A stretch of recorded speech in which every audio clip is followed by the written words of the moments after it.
Well, hello everybody, and welcome to this week's edition of Larry's Trackside Teaser. Whether you're listening on Spotify or watching on YouTube, I appreciate a like, comment, subscribe, share, follow, do whatever you got to do. I would greatly appreciate it. And there is no Cup Series race this week, so some of you may be wondering why am I doing this. Well, I'm still doing it because we have the O'Reilly Auto Parts Series and the Craftsman Truck Series heading to one of my favorite racetracks of all time, the Rockingham Speedway, North Carolina Speedway in Rockingham, North Carolina. I am really looking forward to this weekend. It is Easter weekend, so that's why there is no Cup Series race this weekend. It is a bye week, the only bye week of the year for the Cup Series this weekend. So I am looking forward to this weekend at Rockingham for the trucks and the O'Reilly Series. We have probably two great races to look forward to this weekend. I'm going to give more of my thoughts of Rockingham here in a little bit. But before we really start talking about the races themselves, I, of course, have to go through my weekly power rankings, this week's power rankings post Martinsville. And then, of course, I'll go through the schedule, the facts, a little bit of the weather. And then, of course, I'll give my thoughts on Rockingham and go through my weekly picks. But let's start with this week's updated power rankings post Martinsville. Of course, there was no truck series in Martinsville, so there is no changes to the truck series power rankings. It's still Chandler Smith, Gio Ruggiero, Caden Honeycutt, Lane Riggs, and Ben Rhodes is your truck series power rankings. But then we look over at the O'Reilly Auto Parts Series power rankings. The top two remain the same. Justin Allgaier has won 3 out of the last 4, 2 out of the last 3. Has an average finish of a second place finish. He has a second place average finish over the last 3 races. Sheldon Creed hasn't won over the last 3 races. He's second in the power rankings at a 4.33 average finish. But then we had both Corey Day and Sammy Smith jump over Jesse Love as Jesse Love falls to 5th. You have Corey Day, who continues to put in the great runs, just above a 5th place finish, average finish at a 5.33, while his teammate, semi-teammate, I guess you could say, Sammy Smith with a 5.66. Average finish is 4th in my O'Reilly Auto Parts Series power rankings. And then Jesse Love with a pretty tough last couple of weeks, but still right there in my power rankings in 5th with a 9.66 average finish over the last 3 races. Parker Retzlaff is probably, if I had a 6th driver, Parker Retzlaff probably be that 6th driver on my power rankings. He's looked quite good over the last couple of weeks. And then we look at the Cup Series power rankings, where we have our first change at the top of the power rankings as Denny Hamlin has overcome, I guess you could say, Tyler Reddick, as Denny Hamlin almost won once again this weekend. I think he could have won the last 3 races, potentially Darlington. I don't think he had the best car in Darlington, but I think he had one of the best cars in Darlington. Didn't have as great of a finish as I thought he probably should have, finishing 11th in Darlington. Of course, he won Vegas, and then at Martinsville, had the dominant car. We got a 2nd place finish. Has a 4.66 average finish over the last 3 races. Tyler Reddick, of course, had the win last week at Darlington. But other than Darlington, the other 2 races, he finished outside the top 10. I was even debating on dropping him a little bit lower than 2nd. But I like to include the season results, like how he's done throughout the season, or at least over the last. I haven't really decided how far I'm going to go with that, I guess. But over the season as a whole, definitely the last 3 races for me are most important when it comes to power rankings. But I do take everything else into account as well. Reddick, obviously 1 win over the last 3 races, 4 wins on the season, 9.66 average finish over the last 3 races. We have Ty Gibbs, who continues to run around 5th every week. He ended up getting 4th this past. Actually, no, he got 5th. He got 5th, at Martinsville this past weekend. He has an average finish of 5th over the last 3 races.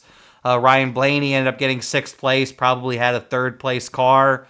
Got 6th. He has a 7.33 over the last 3 races. And of course, he had his win at Phoenix earlier on in the year.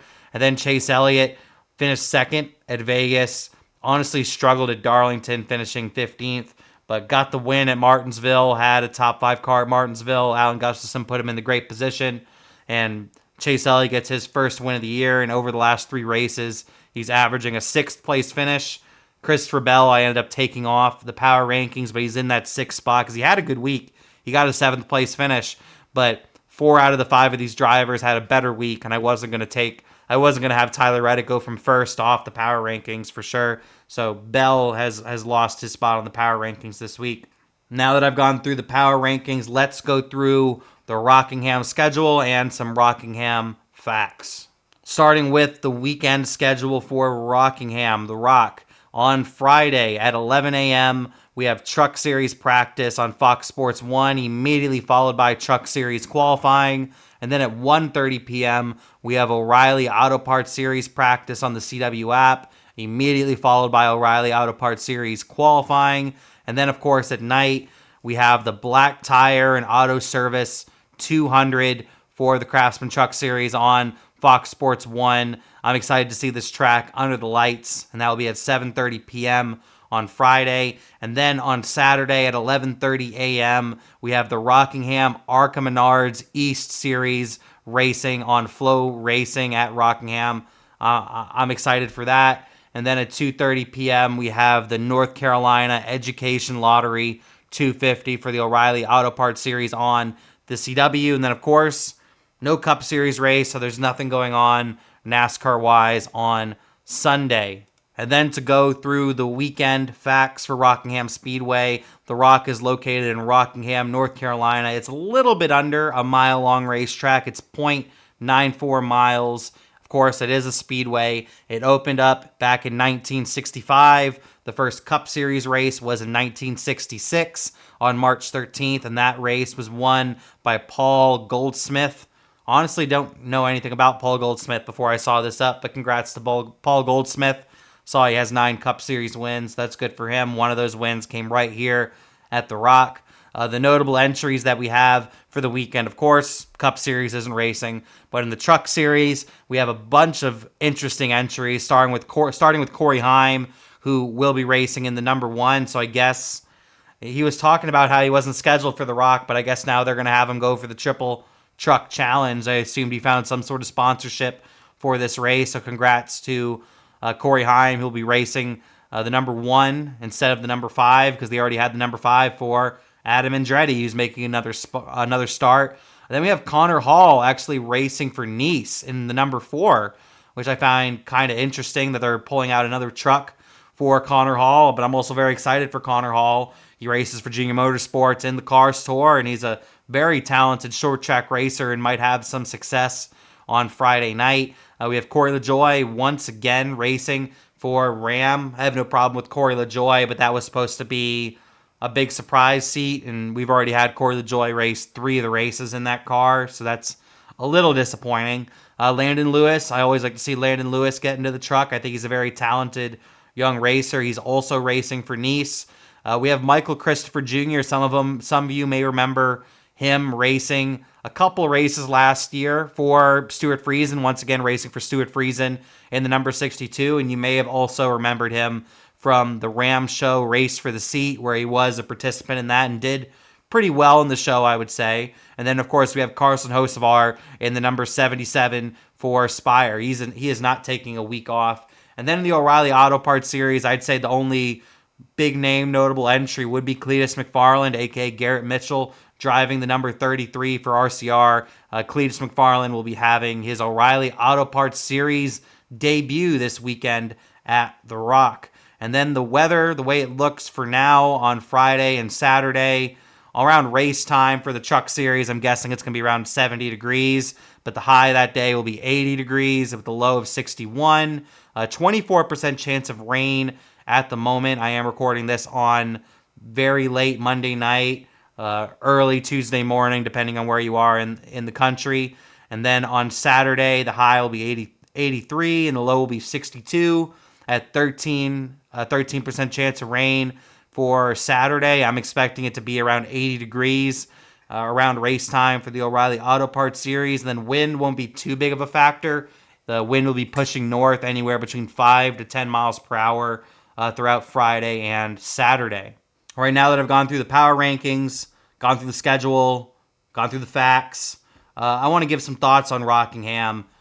I've been a big fan of Rockingham for a long time. I think this track takes a lot of skill.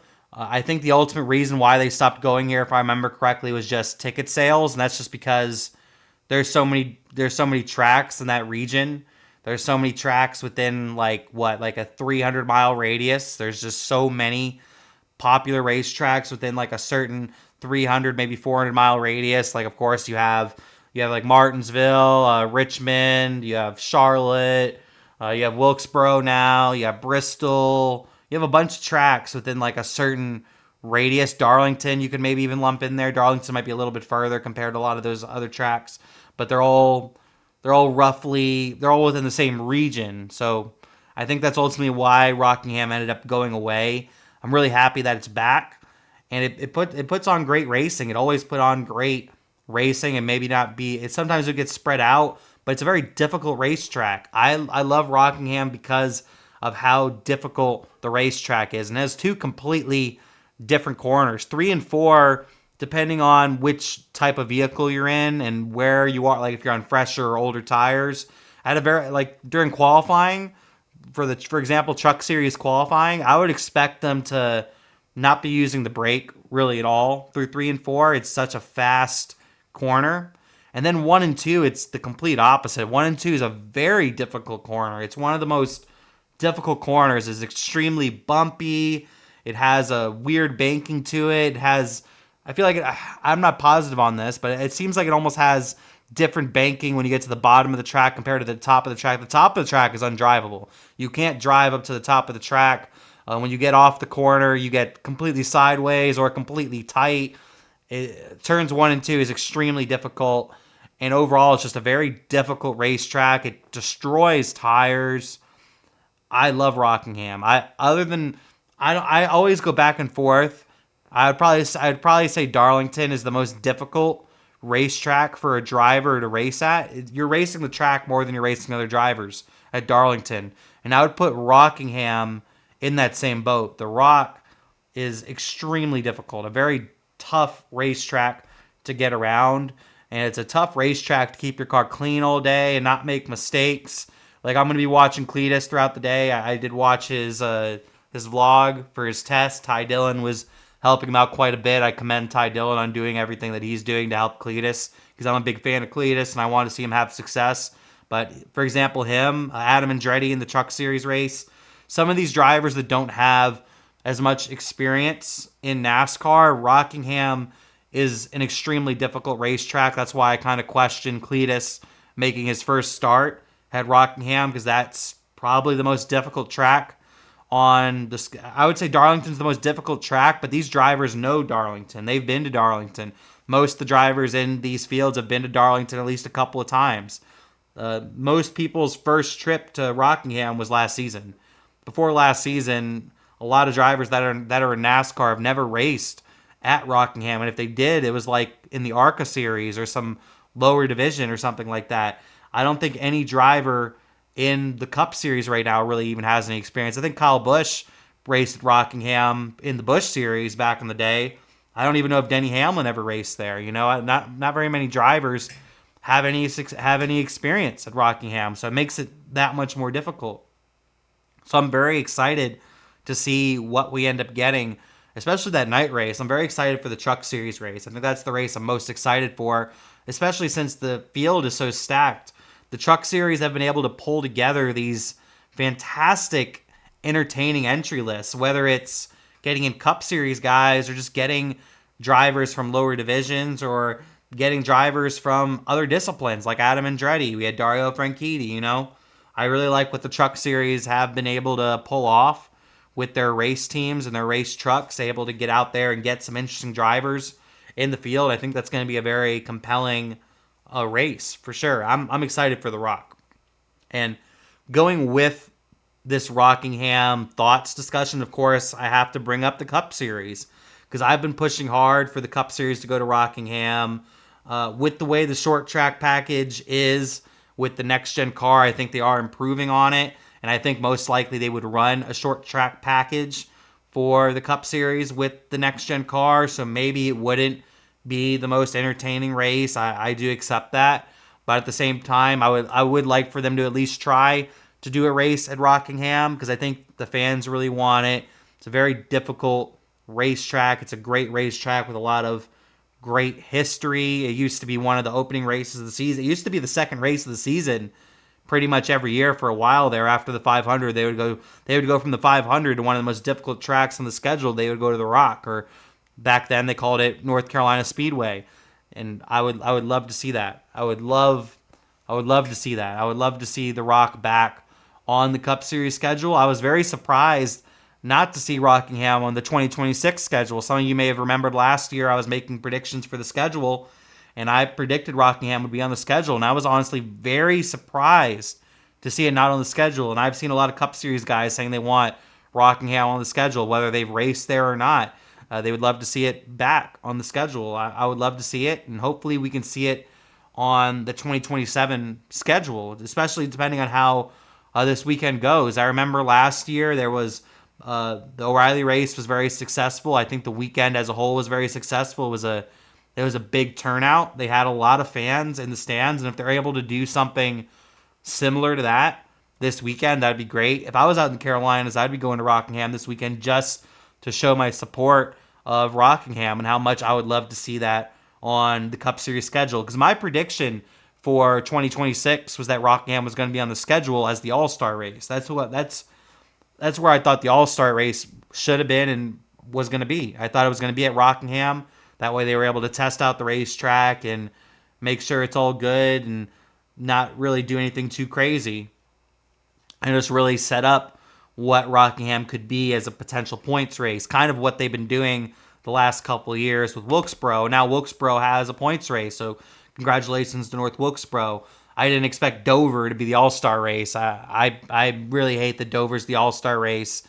It shouldn't be the All-Star race, in my opinion. I think it should have been Rockingham, but nonetheless, I hope to see Rockingham on the 2027 Cup Series schedule. Let me know your thoughts about that. Should Rockingham be on the Cup Series schedule? Let me know your thoughts on that. But now that we are done with all of that, going through my thoughts on Rockingham and everything, I'm looking forward to the weekend. Drivers get an off week. Unless your name is Carson Hocevar. Carson Hocevar wanted to race still. He's going to race the Truck Series race. So other than him, everybody's getting a bye week this week. But my picks for the Truck Series and the O'Reilly Auto Parts Series, I think one will be a little bit of a surprise, and then one won't be a surprise. Let's start with the one that won't be a surprise, and that is Heim time. If Corey Heim is in the race at this point, I'm probably going to pick him.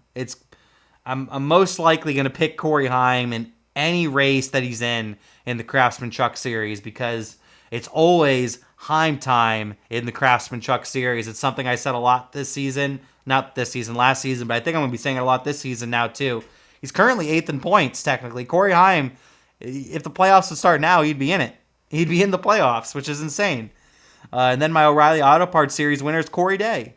I think Corey Day is going to get his first win this weekend. I think I've said it the last couple of weeks that Corey Day's first career win is right around the corner. And with Rockingham really being a driver's racetrack, and I think Corey Heim too. But I think, I just noticed I picked two Coreys. I picked Corey Heim and Corey Day to win the races this weekend. But I think Corey Day is one of the most pure talent, one of the most raw talented drivers in the field. And I think he really put that on display at Darlington, a track he doesn't really have any experience at, and for how well he did there, how well he's just done, not even just these last couple of weeks, but all season. Because even when he was causing issues in the first couple of weeks of the season, he was still running very fast and running very strong. So I think with just first of all, how talented he is, how much he's cleaned it up over the last couple of weeks, and the fact that not really anybody has any experience at Rockingham, that can kind of give him an advantage to a certain degree. Because like I said, I think has so much raw talent, and that kind of makes up for the lack of experience. I feel like his raw talent really makes up for the lack of experience at some of these racetracks. But coming to a track where not really anybody has any experience, not even Allgaier. Allgaier might have raced some ARCA races back in the day there. He probably did, but he never raced. He never raced Cup here. I don't think he ever raced. I don't think he was back. I don't think he was there when Nationwide was still going there, or Busch at the time, whichever series it was at the time. I don't think he ever raced in the Busch or Nationwide series here. He raced there last year. But even Allgaier doesn't have a lot of experience at Rockingham. And Corey Day has looked fantastic over the last couple of weeks. So I'm gonna take Corey Day to get win numero uno of his O'Reilly Auto Parts and his NASCAR career and his NASCAR top national series career, getting his first career win in one of the 3 national series. So that would be his first win. I think he's gonna get it. So my pick for the trucks once again is gonna be Corey Heim, who's driving the number 1 this week. I don't know who was gonna be originally in that number 1 truck, but it seemed because the way Corey Heim's interview went after Darlington, the way his interview went after Darlington, it sounded like he wasn't supposed to race Rockingham, and he was going to be eligible for the triple truck challenge. I'm really running over my words here. He's available for the triple truck challenge, so he pretty much put it out there that, yeah, I'm down to race as long as they're down to have me and as long as somebody's down to sponsor him. So I don't know who was originally supposed to drive the number 1 truck this upcoming weekend, but they obviously got the boot for Corey Heim, and because Adam Andretti already had the number 5 locked up. So I don't know if someone's upset about all that or not, but Heim time's gonna be racing. So I got to pick him, and then Corey Day to get his first win in the O'Reilly Auto Parts Series. But let me know your thoughts in the comments. Who's your pick to win this week at the Rock for the O'Reilly Auto Parts Series or the Craftsman Truck Series? And now after all that, that'll do it for this week's edition of Larry's Trackside Teaser. Everybody go enjoy the Rock this weekend on Friday night. Saturday morning, we got Arca East. Saturday afternoon, we got the O'Reilly Auto Parts Series. I'm looking forward to it. And then, of course, have a great Easter Sunday. Blessings to you and your family, and I hope you have a fantastic Easter weekend. And yeah, a racing-free Sunday. Some of you may like that because you just want to hang out for once. I know I'm going to enjoy it just because I have to do all this content and do all this stuff. So it's going to be nice to get a little bit of a break on a Sunday, especially after going to both Vegas and Phoenix. It's going to be nice to get a little bit of a break. But at the same time, I am going to be missing racing because I just love to watch racing. But I hope you enjoy Easter weekend. And next week, we will be previewing Bristol. We'll be previewing Bristol Motor Speedway next week on the show on Larry's Trackside Teaser. But for now, of course, like, comment, subscribe, follow, share, do whatever. I don't care. Do whatever you gotta do, whether you're on YouTube or Spotify. But for now, my name is Trackside Larry, and I'm saying peace.